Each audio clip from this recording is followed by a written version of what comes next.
குருவாலப்பர் கோவில். அரியலூர் மாவட்டம் கங்கை கொண்ட சோழபுரம் அருகில் உள்ளது குருவாலப்பர் கோயில்.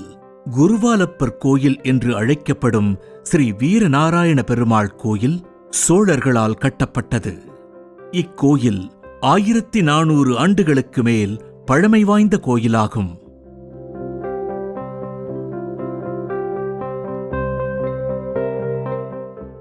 ராஜேந்திர சோழனின் மனைவியால் இக்கோயில் கட்டப்பட்டது என்று கூறப்படுகிறது.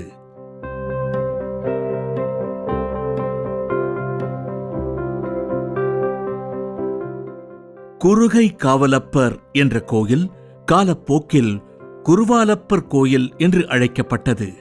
குருகை காவலப்பர் என்பவர் வைணவ ஆச்சாரியரான நாதமுனிகளின் சீடர். இவர் நாதமுனிகளின் யோக சாஸ்திரத்தை கற்றுக்கொண்டவர்.